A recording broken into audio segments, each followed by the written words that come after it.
গোলকগঞ্জৰ কাছখানাত সদৌ অসম আঞ্চলিক ছাত্ৰ সন্থাৰ কমিটি গঠন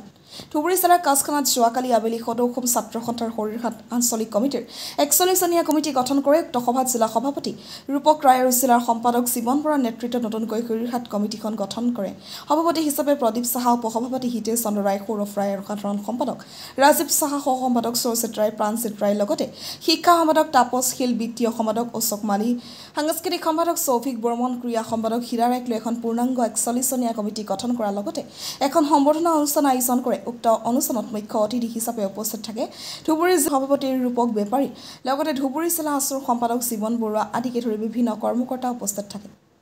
গোলকগঞ্জৰ পৰা Tapan report North East Frontier News হৰিয়াতবাসী ৰাইজৰ অৰ্থনৈতিকভাৱে সাংস্কৃতিকভাৱে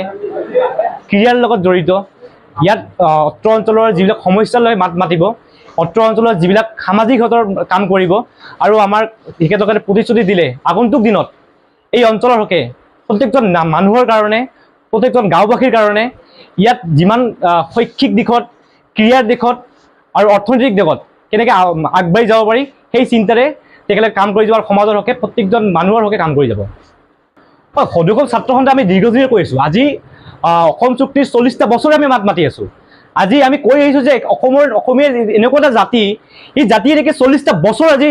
আন্দোলন কৰিব লগা হৈছে সেই জাতিৰ সুৰক্ষাৰ কাৰণে আৰু এটা কথা স্পষ্ট আমি আগতে কৈ আহিছোঁ যে অকল ভাৰত বাংলাদেশ সীমান্ত চিল নকৰিলে আৰু অসম চুক্তি ৰূপায়ণ নকৰিলে আগন্তুক দিনত যে খিলঞ্জীয়া মানুহৰ যি অস্তিত্বলৈ প্ৰশ্ন আহিব সেয়া কিন্তু চিৰন্ত সত্য লৈ আহিছে বৰ্তমান পৰ্যায়ত আমি দেখা পাইছোঁ যে কেইদিনমান জেহাদীক ধৰিছে অকল জেহাদীয়ে নহয় ভাৰত বাংলাদেশ সীমান্ত চিল হ'ব লাগিব তাৰ লগতে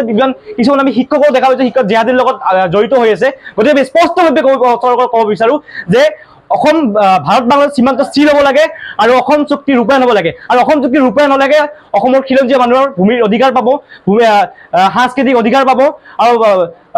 অনাগত দিনত খিলঞ্জীয়া মানুহৰ হাতত চাকৰিৰ পৰা আৰম্ভ কৰি আপোনাৰ সামাজিকৰ পৰা আৰম্ভ কৰি ৰাজনৈতিক সুৰক্ষা পাব হয় মানে বহুদিন আমাৰ হৰিয়াট আঞ্চলিকখন নিষ্ক্ৰিয় হৈ আছিল তো আজি আমি ধুবুৰী জিলা ছাত্ৰ সন্থাই আমাৰ হৰিয়াট আঞ্চলিকখন আমি আজি পুনৰ গঠন কৰিলোঁ আৰু ইয়াত জৰিয়তে আজি হৰিয়াট আঞ্চলিক ছাত্ৰ সন্থাৰ এখন সাধাৰণ সভা অনুষ্ঠিত হৈ গ'ল আৰু হৰিয়াট আঞ্চলিক ছাত্ৰ সন্থাৰ নৱনিৰ্বাচিত সভাপতি হৈছে শুভদীপ সাহা আৰু সাধাৰণ সম্পাদক হৈছে ৰাজীৱ সাহা উপসভাপতি হৈছে হিতেশ চন্দ্ৰ ৰায় আৰু সহসাধাৰণ সম্পাদক হৈছে সুৰজিত ৰায় প্ৰমুখ্যে কৰি আমি এখন 41জনীয়া কমিটি আজি গঠন কৰি দিলোঁ ইয়াত আৰু তেওঁলোকে আমাক প্ৰতিশ্ৰুতি দিলে যে তেওঁলোকে হৰিয়াট অঞ্চলৰ শৈক্ষিক লগতে সামাজিক বিভিন্ন যি সমস্যা আছে সেই সমস্যাসকলৰ লগতে মাত মাতি যাব আৰু ছাত্ৰ সমাজৰ হৈ সদায় কাম কৰিবলৈ তেওঁলোকে প্ৰতিশ্ৰুতি প্ৰদান কৰিছে